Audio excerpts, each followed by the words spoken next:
본 방송에서 제공하는 투자 정보는 투자 판단에 대한 조언입니다. 방송에서 제공하는 주식의 가치, 가격 상승 및 가격 하락에 대해서는 방송사에서 보장하지 않습니다. 뉴욕 증시에서 주요 지수는 헬스케어 업종과 소재 업종이 약세를 보인 데 따라 하락했습니다. 다우지수는 전 거래일보다 0.35% 하락한 18,481의 거래를 마쳤습니다. S&P 500 지수와 나스닥 지수도 전일보다 각각 0.52%, 0.81% 하락했습니다. 지난달 미국의 기존 주택 판매가 재고 부족과 가격 상승으로 예상치를 밑도는 감소세를 나타냈습니다. 전미 부동산 중개인 협회는 7월 기존 주택 판매가 전월 대비 3.2% 줄어든 연율 539만 채를 기록했다고 발표했습니다. 국제유가가 예상 밖으로 미국의 원유 재고가 증가한 영향으로 급락했습니다. 뉴욕 상업거래소에서 서부 텍사스산 원유 가격은 전날보다 배럴당 2.77% 하락한 46달러 77센트를 기록했습니다. 유럽 주요국 증시가 은행업종의 선전에 힘입어서 사흘째 상승세를 이어갔습니다. 독일 닥스 지수는 0.28% 올랐고 프랑스 가크 지수 역시 0.32% 상승했습니다. 반면 영국의 FTSE 지수는 0.48% 하락했습니다.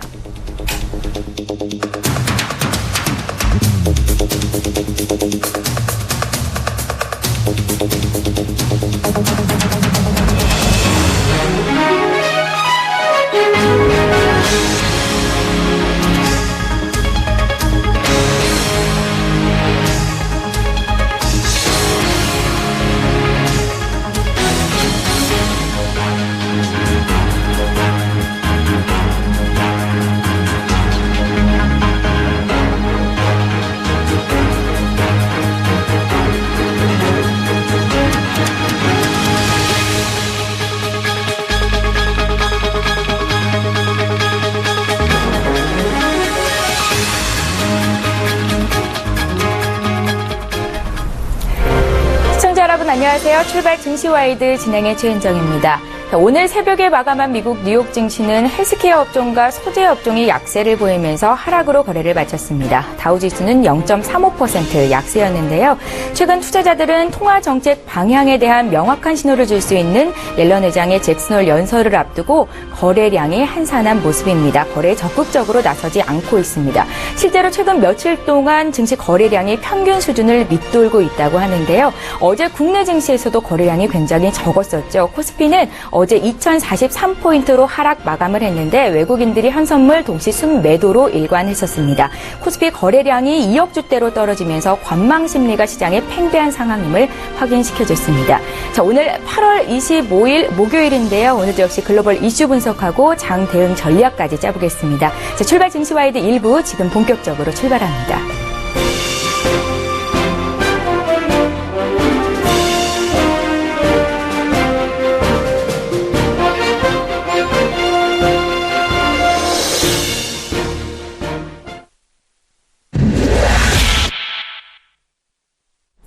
글로벌 이슈 분석하고 장 대응 전략까지 짜보겠습니다. 오늘 목요일인데요. 목요일을 책임진 마켓 리더는 KTB 투자증권 여의도 지점의 이성웅 과장입니다. 과장님 안녕하세요. 네, 안녕하십니까? 예, 미국의 신규 주택 매매가 약 9년 만에 최고 수준을 기록했다는 것과는 반면에 오늘 발표가 됐었죠. 지난달 미국의 기존 주택 매매가 예상보다 크게 줄어든 수치를 기록했습니다.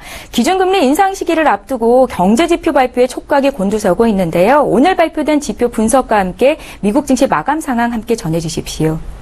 네, 우선 뉴욕 증시 같은 경우에 전체적으로 좀 하락세로 좀 마감하지 않았나 좀 판단이 되고 있고요. 우선 지표도 중요하지만 지금 현재 글로벌 변수라고 할 수 있는 잭슨홀에 대한 그 금리 인상에 대한 그런 좀 약간의 시장에서의 불안감이 전일에 뉴욕 시장에서도 반영이 되지 않았나 지금 판단이 되고 있습니다. 여기에 지금 현재 그 유가까지도 좀 하락세를 마감을 하면서 뉴욕 증시의 하락세를 좀 부추기지 않았나 지금 판단이 되고 있고요. 유럽 증시 같은 경우에도 뭐 은행 유럽 증시 같은 경우에도 전체적인 그 마이너스 금리에 대한 포지션을 지금 잡고 있는데 역시 금리 인상에 대한 우려감이 시장에서도 좀 많이 좀 다 많이 좀 있지 않나 좀 판단이 되고 있고, 역시 유가에 좀 하락하는 점이 봤을 때도 미국의 원유 재고량이 그 전에도 그렇지만은 예상 밖으로 계속해서 늘어나는 부분에 있어서도 좀 시장에서 우려가 좀 있지 않나 좀 판단이 되고 있습니다.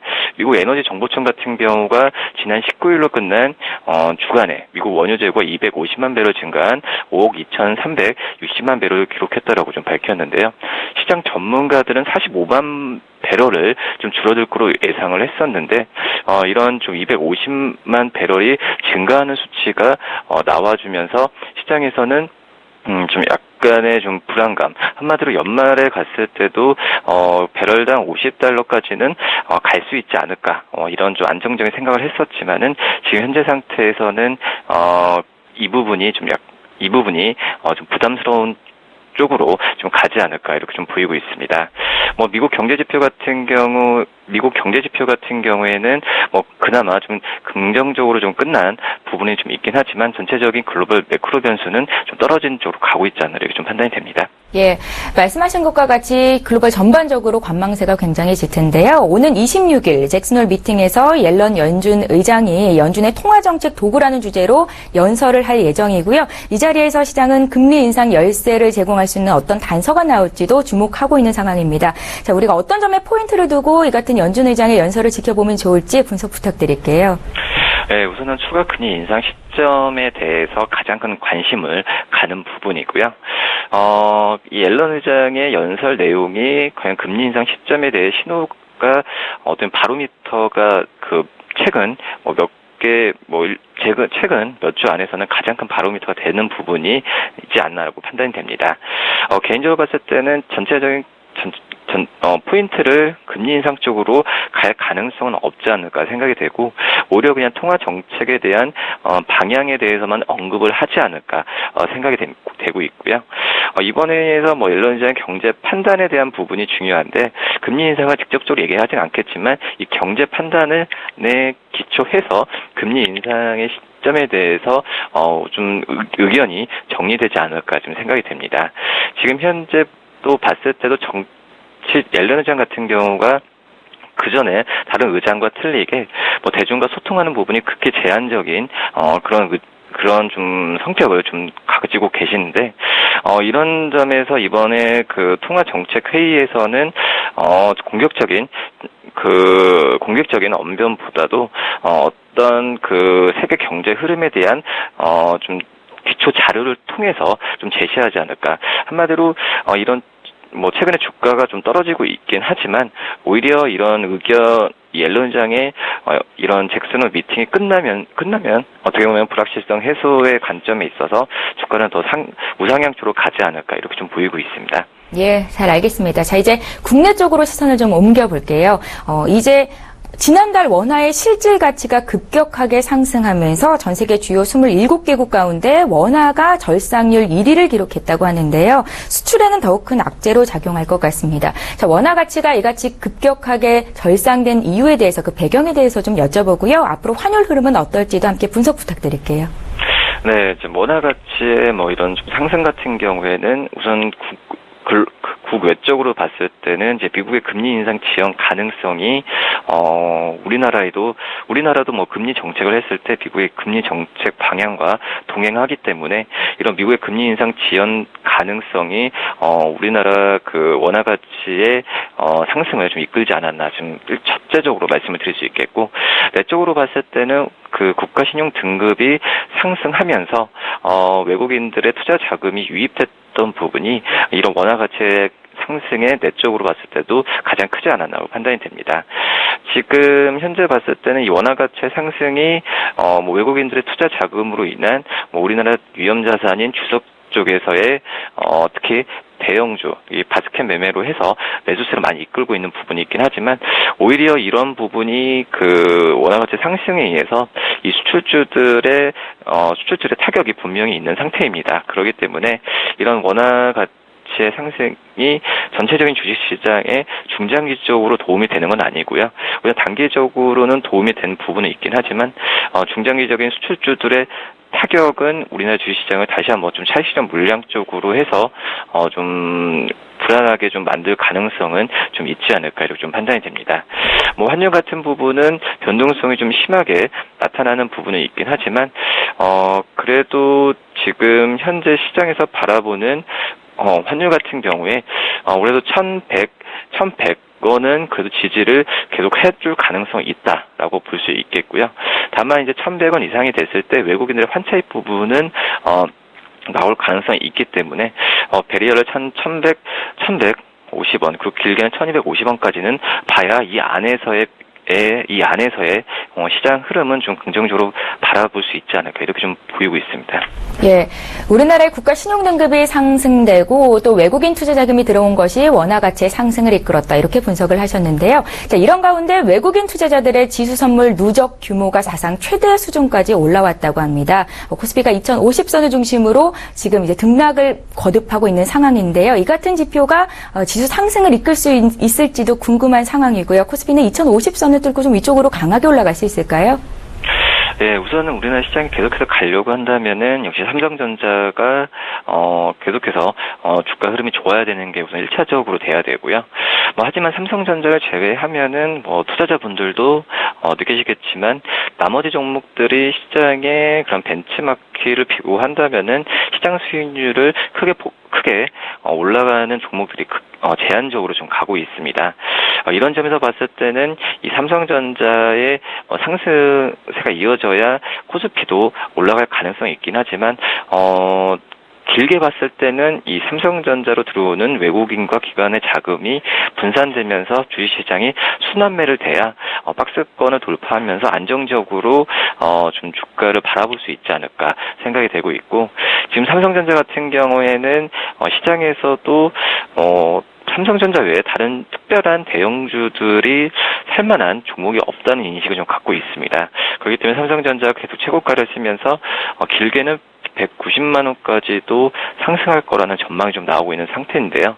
그렇기 때문에 저도 봤을 때도 삼성전자 강세는 이 3분기가 끝나는 9월 말까지는 계속 이어질 가능성이 있지 않을까 생각이 되고 있고요. 그리고 나머지 쪽에서의 순환매 장세가 이어질지 안 이어질지 좀 봐야겠지만 그러기 위해서는 미국의 금리 인상이나 이런 부분이 좀 약간 딜레이되는 그런 상황으로 가야 되지 않을까 이렇게 보입니다. 예, 잘 알겠습니다. 이제 마지막 질문을 드릴게요. 자, 2분기 실적 시즌이 마무리된 상황에서 이제 하반기에 실적 모멘텀이 받쳐줄 만한 기업들을 선별하는 작업이 유효할 것 같거든요. 자, 3분기 실적을 반영한 종목과 업종을 선별해 주신다면요?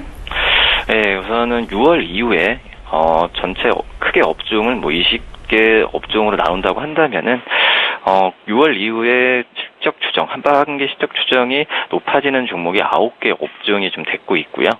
이 종목들을 이 업종 말씀드리면 조선업종, 금속광물, 화학업종, 운송업종이 이익 전망에 탄력적인 우상향 흐름을 좀 보이고 있습니다. 이런 점에서 이런 업종에 대한 관심을 좀 가져야 되겠고요.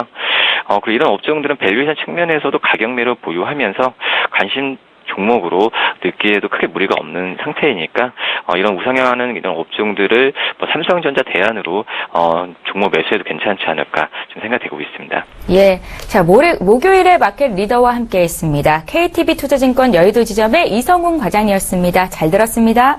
네, 감사합니다.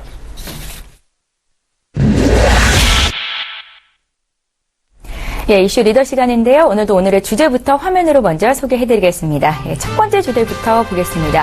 차익 실현 매물이 나오면서 어제 2% 조정을 받기는 했지만 최근 파죽지세로 오르고 있는 삼성전자 이제 좀 주가가요 9구 능선을 넘었다는 평가가 나왔는데요. 그렇다면 포스트 삼성전자가 될 만한 종목이나 업종은 어느 쪽이 될까요? 잠시 뒤 분석해드리겠습니다. 자, 이제 두 번째 이슈로 넘어가 보겠습니다. 저금리 기조가 고착화된 최근 몇 년간 배당주 투자는 6월과 12월 즈음에서 늘 화두가 됐었는데요. 배당주에 대한 수익도 누리면서 주가로 인한 차익 실현까지 누리려면 9월에서 11월이 투자 적기다라는 얘기가 있습니다. 자, 높은 수익이 예상되는 고배당주 어떤 종목들이 있는지 전문가의 의견 들어보겠습니다. 자, 오늘 이슈 리더 함께해 주실 전문가부터 소개를 해드려야겠죠. SK증권 영업부 PIB센터의 이재광 이사님을 화상으로 연결해 보겠습니다. 이사님 안녕하세요. 네, 안녕하십니까.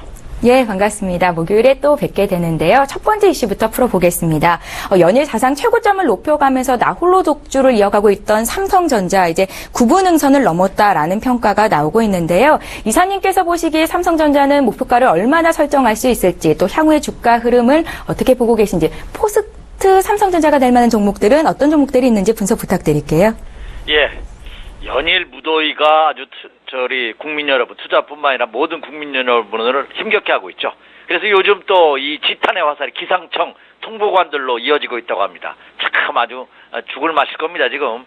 예. 이 주식도 주식시장도 마찬가지가 아닌가 생각이 듭니다. 종목마다 그 종목의 목표치와 그 향후 적정 가격을 분석하느라고 모든 리서치라든지 모든 증권맨들이 고생을 하고 있죠. 근데 그것은 맞출 확률보다는 틀릴 확률이 더 높지 않을까 이렇게 생각이 듭니다. 그래서 저희 증권회사에서 이런 말이 있어요. 오히려 맞추는 것이 이상한 것이 아니냐. 오히려 틀림으로써 그 가치가 있는 것이 아니냐. 그런 농담 섞인 조크도 있는데요. 삼성전자 목표치 이미 마애벽이로 여겨졌던 160만 원대를 돌파하면서 새로운 영역을 계속해서 쓰고 있습니다. 이제 미지의 영역이에요. 어디까지 올라갈지 그 맞춘다는 거 그 자체가 너무 무모한 것이 아닌가 이렇게 생각이 듭니다. 성경에도 보면 하나님한테 가까이 가려고 바발탑을 쌓았다가 결국 무너지고 마는 그런 모습을 보였다시피 어떤 주가의 목표치를 맞춘다 하는 것은 의미가 없지 않나 이렇게 생각이 됩니다. 주식투자 격언에도 보면 시대의 흐름에 순응하는 것이 가장 올바른 투자다 하는 것처럼 삼성전자 저는 여기서 추가 상승의 가능성이 높고 아직까지 상승 기조가 이어지고 있다는 점만 여러분에게 자신 있게 말씀을 드립니다. 다만 이 삼성전자의 제가 목표치가 어디가 될 것이다. 170만 원이 될 것이다. 200만 원이 될 것이다. 210만 원이 될 것이다. 이렇게 여러분에게 단언해 드리기는 어렵습니다. 다만 삼성전자가 추세가 이탈하면서 만약에 매도를 해야 된다면 그때는 여지없이 이 시간을 통해서 말씀을 드리겠다 이렇게 말씀을 드립니다. 따라서 목표치를 분석하는 것 자체가 상당히 의미가 없는 것이 아니고요. 오히려 일부 리서치 센터라든지 그 분석 자료를 보면은요, 삼성전자의 자산 가치로 본다면 적어도 이번 상승으로서 200만 원대에 근접할 가능성이 높고 넘어설 수도 있겠다 하는 의견들은 제시되고는 있습니다. 하지만 말씀드렸다시피 삼성전자의 목표치를 정확하게 제시한다는 것 자체가 저는 의미가 없다 이렇게 생각이 됩니다. 더군다나 삼성전자가 연일 지금 자사주 매수를 하고 있죠. 오늘도 삼성전자 자사주 매수가 6만 5천 주 신청이 들어와 있습니다. 따라서 최근에 외국인 투자가들이 일부 매도하고는 있습니다만 그동안 편입하지 못했던 국내 펀드를 중심으로 한 기관 투자가들의 매수세가 좀 더 이어질 가능성이 높고 말씀드린 바와 같이 아직까지 상승 추세가 이어지고 있다 하는 점은 제가 자신 있게 여러분에게 말씀을 드릴 수 있습니다. 자, 그렇다면 이제 아까 말씀해 주신 바와 같이 삼성전자가 9분 응선을 넘었다. 저는 요 의견에는 별게 동조하지는 않습니다. 여전히 삼성전자 매수해 들었느냐 이렇게 질문을 극단적으로 하신다면 저는 여전히 매력 있다 이렇게 말씀을 드립니다. 그러면 제2의 삼성전자 발굴해야 되지 않느냐, 제2의 삼성전자가 될 종목군은 어떤 종목이 있느냐 하는 이제 이슈가 떠오르고 있죠. D증권사 분석에 따르면 한국전력이라든지 LG생활건강, KT, 효성, SK이노베이션, LG디스플레이, 미래에셋증권 등을 선정해 놓고 있습니다.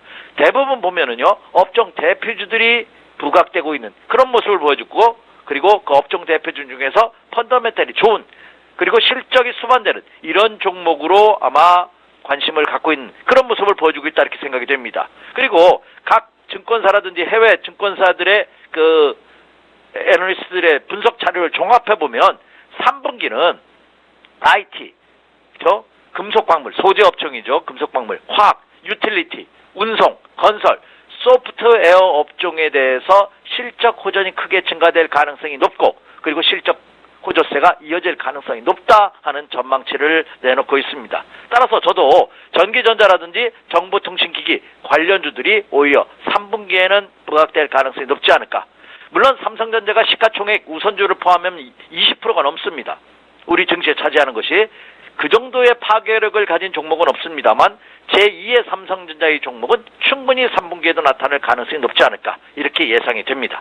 예, 삼성전자의 주가가 9분 응선을 넘었다는 의견에는 동의하지 않으셨고요. 삼성전자 추가 상승 가능하겠다. 팔 때 되면 말해줄 테니까 기다려라라고 말씀까지 덧붙여 주셨습니다. 자, 다음 이제 이슈로 넘어가 볼게요. 올해 배당 수익률이 사상 최고치를 기록할 것이라고 예상되고 있는데요. 12월에 배당을 받기 위해서는 9월부터 배당주에 관심을 가져야겠죠. 자, 오늘 이사께서는 고배당주를 확인하는 법, 또 고배당에 예상되는 종목까지 추려주신다고 하셨는데 말씀 부탁드릴게요. 네, 지금 경기가 어렵다 보니까 기업들의 사내 금고에 쌓이는 현금이 캐시가 엄청나다고 하죠. 일부 기업은 수조 원에서 수십조 원. 국내 상장 기업들이 한 50조에서 60조 정도가 지금 사내 유보금으로 금고에 쌓여 있다고 합니다. 과연 이 자금들을 어떻게 투자로 이끌어낼지가 관건이 될 가능성이 높고요. 정부에서도 주식 투자 배당금에 대한 적극적인 압박, 프레스를 가하고 있죠. 그래서 정부가 배당을 더 확대하라 하는 유도를 적극적으로 하고 있기 때문에 올해도 지난해에 못지않은, 지난해보다도 더 상회하는 그런 배당을 실시할 가능성이 크지 않을까 이렇게 생각이 됩니다. 통상적으로 국내 기업들이 대부분 12월 결산법인이기 때문에 최근 제가 2010년부터 조사를 지난 5년 동안 자료를 조사해 보니까요. 9월부터 본격적으로 배당이 실시되는 12월 말 이전 12월 중순까지 상승률이 평균적으로 종합지수의 상승률보다 3%가 더 높은 그런 모습을 보였다는 점을 감안해 본다면 이제 이번 주가 지나고 다음 주부터는 9월의 시작입니다. 다음 주 주중반 이후부터 9월이 시작되는데 그렇다고 본다면 이제 9월을 앞두고 있는 시점에서 배당주에 대한 관심도 가져볼 필요가 있지 않을까 이렇게 생각이 되고 있습니다. 특히 일부 국내 기관 투자가들 중심으로 한 신규 펀드에 이들 고배당주를 중심으로 한 펀드 설정하는 그런 모습이 나타나고 있다는 점도 긍정적이다 이렇게 생각이 되고 있습니다. 특히 올해는 코스피 시장을 중심으로 본다면 배당률이 한 1.7% 정도로 역대 최대의 배당률이 될 것이다 하는 예상치가 나오고 있는 것을 감안해 본다면 투자자분들께서도 이 점을 좀 염두에 둔 그런 매매 전략이 필요하지 않나 이렇게 생각이 됩니다. 다만 주의하실 것은 국내 주식시장은 시가 배당 제도가 아니죠. 액면가 배당입니다. 액면가 배당이라는 것은 삼성전자가 지금 어제 종가상으로 160만 원을 넘어서면서 165만 3천 원의 모습을 보여주고 있지만 이 주가의 원래 액면가는 5천 원입니다. 그렇죠? 5천 원입니다. 물론 대부분의 종목이 500원짜리도 코스닥 시장 종목은 많기 때문에 이 5천 원에 대한 배당률을 공시하는 거기 때문에 그 점을 염두에 두십시오. 이렇게 말씀을 드립니다. 자, 그리고 이 배당주에 대한 관심이 여러분들 많으신데요. 우리 증권거래소 홈페이지에 가보면은요. 이 배당주를 분석하는 것에 아주 너무 자세히 자료가 나와 있습니다. 한국거래소 홈페이지에 들어가셔서 시장 정보를 치시고요. 시장 정보에서 주식에서 투자 참고 그리고 투자 지표를 치시면 배당률, 배당 순위 그리고 배당 업종, 종목 아주 자세하게 분석되어 있습니다. 이걸 한번 참조해 보시는 것도 좋지 않을까 이렇게 생각이 됩니다. 그리고 여러분이 궁금해하시는 그러면 올 하반기 최고의 고배당 종목은 어떤 종목이 있을 것이냐 한번 점검을 해보면은요. 좋은 종목군들이 굉장히 많습니다. 하나투어를 필두로 해서 제가 보기에는 KPX 케미칼, SK텔레콤, 까뮤 ENC, 그리고 한국단자공업, GKL, 그리고 한국제일석유, SO일, 그리고 한온시스템, 한전 KPS 등이 고배당 종목을 부각될 가능성이 높다. 코스피 종목 중에서는, 코스닥 종목 중에서는 청담러닝이라든지 네오티스, 대화제약, 인탑스 등이 고배당 종목으로 부각되고 있다 이렇게 말씀을 드립니다. 이것은 지난 상반기 배당금이라든지 그리고 지난해까지 누적 배당했던 과거의 패턴을 보면 그들 종목을 한번 점검해 본 결과 이들 종목이 올 하반기에도 고배당주로 부각될 가능성이 한층 더 높아지고 있다 이렇게 말씀을 드립니다. 예, 잘 알겠습니다. 자, 이제 오늘 투자 전략을 짜봐야 될 것 같은데요. 벌써 목요일입니다. 이번 주 국내 증시가 지리한 횡보 장세를 이어가고 있는데요. 특히나 중소형주에 관심 많이 갖고 계신 코스닥 투자하시는 분들에게도 투자 조언을 좀 부탁드리고 싶거든요. 이사님의 의견 여쭤볼게요. 네, 사실 저는요. 그동안 제가 한 30년 가까이 주식시장에 몸담으면서 한번 느꼈던 건데요. 저는 사실 개인 투자분들은 대형주보다는 중성주가 훨씬 더 좋습니다. 그리고 또 하나는 종목을 너무 분산하는 거 저는 여기에는 반대 의견을 제시합니다. 우리 주식 투자 격언해 보면 그렇죠? 결안을 한 바구니 담지 마라. 그렇죠? 포트폴리오를 구성하라 하는 전략이 있습니다. 근데 이것은 국내 기관이라든지 거대 세력, 금융기관 같은 면밀한 분석과 검토가 일상적으로 가능한 분들에 한해서 해야 되지 않나 생각이 됩니다. 개인 투자분들이 투자는 여유자금을 가지고 은행금리보다 좀 더 높은 수익을 올리고자 하는, 그러니까 리스크를 내가 어느 정도 감수하면서 수익을 많이 얻고자 하는 의도에서 주식 투자를 하실 겁니다.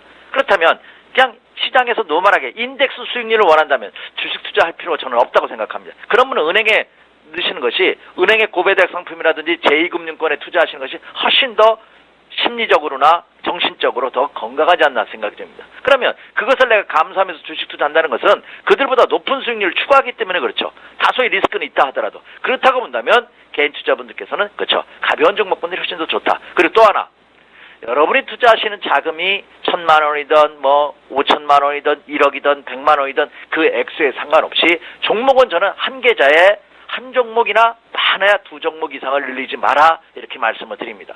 굳이 내가 여러 종목을 하고 싶다면 계좌마다 다르게 10개 종목을 투자한다면 10개 계좌를 터서 한 종목씩 하는 것이 훨씬 더 관리하기 쉽지 않나 생각이 됩니다. 그 이유는 여러분도 한번 생각해 보시기 바랍니다. 왜 그렇게 해야 되는지. 그 점을 먼저 말씀드리고 싶고요.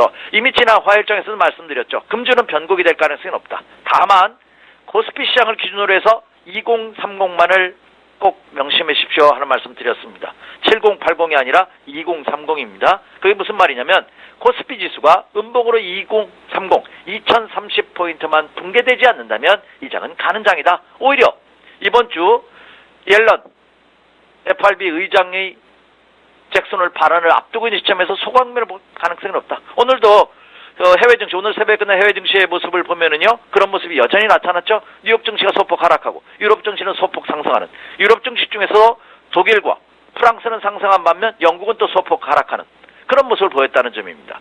그것은 뭐냐? 역시 굵직한 핫 이슈를 앞두고 있는 시점이기 때문에 투자자들이 관망세를 보였다는 점. 그리고 여전히 아직도 휴가가 끝나지 않았다는 거죠. 이번 주가 되면 윤곽이 끝나는 가능성이 크지 않나 생각이 됩니다. 그것과 마찬가지로 국내 증시도 오늘도 소강매를 볼 가능성은 없다. 다만 말씀드렸다시피 2030이 어제도 강력하게 지켜주는 모습으로 시장에서 나타나고 있다는 점을 감안해 본다면 오늘과 내일장은 다시 한번 주말 앞둔 시점에서 매수의 가능성이 없다. 미국 시간으로 26일 날 옐런 의장의 잭슨 홀 연설이 있습니다. 그렇다면 우리나라 시간으로 27일이에요. 그럼 27일 토요일 휴장입니다. 그럼 이번 주 주말에 변곡이 나타날 가능성이 없죠. 역사는 밤에 이루어진다고 합니다. 국내 주식시장도 꼭 장마감 이후에 그리고 주말에 나타나는 경우가 굉장히 많죠. 이번 주도 예외가 아니지 않나 생각이 듭니다. 다만 말씀드렸다시피 저는 여전히 기조가 상승 기조가 유지되고 있다는 점을 감안해 본다면 매수 마인드 전략을 요구해 주시고요. 오늘과 내일장에서 2030 포인트가 지지된다면 저는 오히려 주식을 가지고 다음 주를 맞이하자 이렇게 말씀을 드립니다. 그리고 또 하나 제가 여전히 올 3, 4분기 그리고 4, 4분기까지 올 하반기의 주도 업종으로 꼽는 종목이 딱 정해져 있습니다. 네, 전기차를 포함한 전기, 전자, 부품 관련주들이 부각될 가능성이 저는 한층도 없다고 말씀을 드립니다. 이번에 테슬라가 한국 진출을 본격적으로 참여를 했죠. 그래서 한 번 주행으로 500km짜리를 개발했다고 합니다. 또 현대차도 여기에 발맞춰서 우리는 한 번 충전으로 600km까지 갈 수 있는 차를 만들겠다. 그러면 서울, 대전, 서울하고 부산 왕복이 가능합니다. 그 정도면 엄청난 거죠. 그리고 가격대도 3천만 원 선으로 만들겠다 하는 발표를 했습니다. 그렇다면 이 전기차 관련주들도 하나의 테마 부각이 굉장히 유효하지 않나 생각이 됩니다. 그리고 여전히 이 장을 잇고 있는 삼성전자 하반기에도 8조 원의 투자를 한다고 이미 천명을 했습니다. 회사에서. 그렇다면 역시 전기전자 부품 이번에 갤로트 7이 선풍적인 인기를 몰고 있다고 하죠. 특히 홍채 인식을 포함해서 그 물속에서도 송신할 수 있는 이런 그 방수 기능이 아주 탁월하다고 합니다. 그렇다고 한다면 그들 관련 부품 관련주들이 하반기 3, 4분기에 부각될 가능성은 없다. 그래서 저는 전기차, 정보통신을 포함한 인공지능 이런 같은 전기전자 부품 관련주들을 한번 눈여겨보십시오 이렇게 말씀을 드리고요. 그리고 좀 중장기적으로 여롭게 하고자 하시는 분이라면 낙폭과대된 업종 대표주들. 낙폭과대된 업종 대표주들이 뭡니까? 이렇게 질문하실 수가 있는데요. 예를 들면 포스코. 대한민국 철강 업체의 1위죠. 네, 포스코 어제장에서도 포스코가 바닥 탈출하는 신호를 어제 저점 매수가 기관으로부터 유입되는 외국인으로부터 유입되는 그런 모습이 나타났죠. 그리고 뭐 종합무역상사라든지 이런 무역상사로 보면 뭐 두산이라든지 효성이라든지 이런 종목군들도 그 업종의 대표주고요. 또 여행주에서 하나투어 같은 사스로 인해서 그리고 이번에 사드 배치로 인해서 다소 미리 조정을 받았던 하나투어 이런 종목군들도 이제 엄청난 수직 하락해서 바닥에서 다지고 있는 그런 모습을 보여주고 있다는 점입니다. 따라서 이들 과대 낙폭되는 업종 대표주들도 역시 관심권에 주셔도 좋지 않을까. 그래서 이들 종목군들이 저는 3, 4분기 그리고 크게는 하반기에 예상 주로 부각될 가능성은 한층 더 높아지고 있다. 이렇게 말씀을 드립니다. 예. 자, 이번 주에 코스피가 음봉으로 2030포인트만 붕괴하지 않는다면 가는 장이다라고 조언하고 계신데요. 내일 장 흐름 보고요. 다음 주 화요일에 다시 투자 조언 듣겠습니다. SK증권 영업부 PIB센터의 이재광 이사님의 의견 들어봤습니다. 잘 들었습니다. 네, 감사합니다. 예, 수급 리더 시간인데요. 어제 수급 동향부터 살펴보겠습니다. 어제 코스피 지수는 소폭 하락하면서 2043포인트까지 내려왔습니다. 어제 장에서는 개인, 기관, 외국인 모두 쌍끌이 순매도로 일관하는 모습을 보였었는데요. 개인이 178억 원, 기관이 390억 원, 외국인이 414억 원 매도 우위를 기록했습니다. 이어서 코스닥 수급 상황 보겠습니다. 어제 코스닥 지수는 0.06% 오른 687포인트로 거래를 마쳤었는데요. 개인과 외국인이 샀네요. 개인이 268억 원, 외국인이 59억 원 매수 우위를 기록했습니다. 기관은 220억 원 정도 순매도를 기록했습니다. 그래서 어제자 기준으로 거래소 내에서 외국인과 기관이 어떤 종목을 샀는지 화면으로 확인해드리겠습니다. 어제장에서 외국인들은 네이버, SK 하이닉스, 또 포스코 등등이 눈에 띄었고요. 기관은 현대차, 삼성전자 어제 2% 빠졌는데 샀던 걸로 기록이 됐고요. 또 역시 포스코를 가장 많이 담은 것으로 기록이 됐습니다. 이어서 코스닥 상황 볼게요. 외국인들은 휴젤, 셀트리온, 원익 IPS 순으로 순매수했고요. 기관은 AP 시스템, 또 비아트론, 파라다이스 순으로 매수한 것으로 집계됐습니다. 예, 어제장 수급 특징주 분석해 보겠습니다. 오늘은요, IBK 투자증권의 박성환 차장님을 전화로 연결합니다. 차장님 안녕하세요. 네, 안녕하십니까? 예, 어제장에서 수급 특징주 어떤 종목 보시는지 듣겠는데요. 먼저 유가증권 시장부터 보겠습니다. 네, 거래소에는 SK 하이닉스입니다. 외국인이 6영업일 연속 순매수를 나타냈습니다. 향후 신용과 메모리 반도체 업체들은 낸드 중심으로 대규모 캐펙스를 집행할 것으로 보고 있고요. 상대적으로 디램 캐펙스에는 유지 보수가 집행될 것으로 봅니다. 이에 디램 업황은 점진적 개선이 지속될 전망이고요. 이번 디램 업황 상승 사이클은 과거보다 길게 나타날 가능성이 농후합니다. 디램 업황이 상승 사이클로 진입하고 있기 때문에 동사 실적은 중장기 개선 추세에 진입했습니다. 하반기 동사 디램은 원가 개선 구간으로 진입하고 있고요. 낸드는 계절적 선수기 진입 및 제한적인 공급 증가로 타이트한 수급 지속이 지속될 전망이기 때문에 하반기 동사 낸드는 적자폭이 축소될 전망입니다. 3분기 실적은 디램 및 낸드 가격 안정화로 매출액이 3조 9,626억 원, 그리고 영업이익은 전분기 대비 16% 정도 증가한 5,282억 원으로 전체적으로 2분기 대비 개선될 전망입니다. 올해 연간 디램 수급이 소폭 공급 초과 상태인 것으로 추정되고 있긴 하지만 상반기 대비 하반기에 수급이 개선되면서 디램 업황은 바닥을 확인한 것으로 추정됩니다. 디램 수급 개선 이유는 디램 업체들의 보수적인 캐파 대응 때문인데 여러 가지 부분에서는 내년 영업이익은 올해 대비 38.2% 또한 증가하면서 2조 9,141억 원 정도 전망되고 있습니다. 최근 주가 상승은 메모리 업체, 반도체 업황 바닥 확인에 대한 반응으로 보이고 있고요. 향후 점진적인 업황 개선에 따라 동사 주가도 중장기적으로 점진적인 상승 흐름 시현할 것으로 예상하고 있습니다. 예, 외국인 투자자들의 연일 순매수로 최근 주가 상승세가 돋보이고 있는 SK 하이닉스를 수급 특징주로 봐주셨고요. 이어서 코스닥 쪽 보겠습니다. 네, 코스닥 종목은 AP 시스템입니다. 기관이 2영업일 연속 순매수입니다. 2분기 실적은 전체적으로 영업이 2억 원 정도 흑자전을 기록하면서 시장 기대치 대비 매출액은 증가했지만 영업이익이 크게 부진했습니다. 그러나 이제 이번 수익성 부진은 일시적인 것으로서 향후 실적에 대해서 크게 우려하지 않아도 될 것으로 판단됩니다.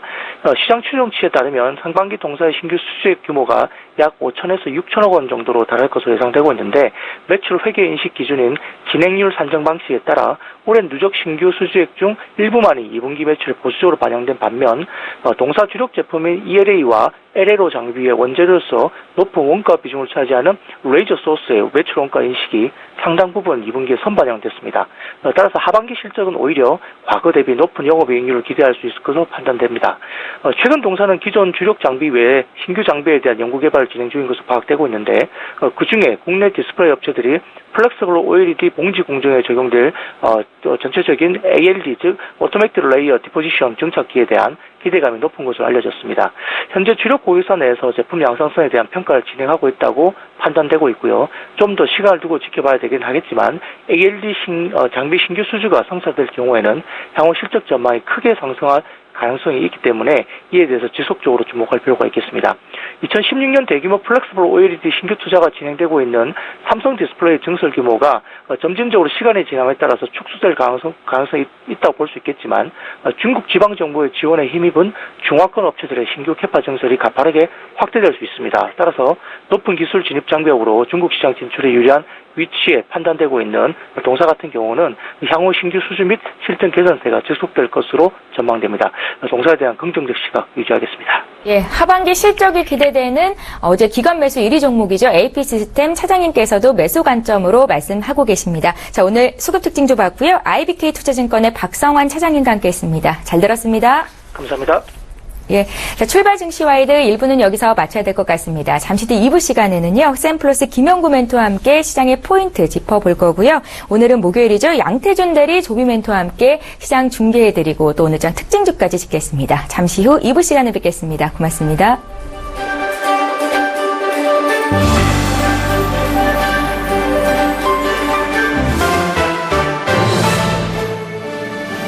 본 방송에서 제공하는 투자 정보는 투자 판단에 대한 조언입니다. 방송에서 제공하는 주식의 가치, 가격 상승 및 가격 하락에 대해서는 방송사에서 보장하지 않습니다.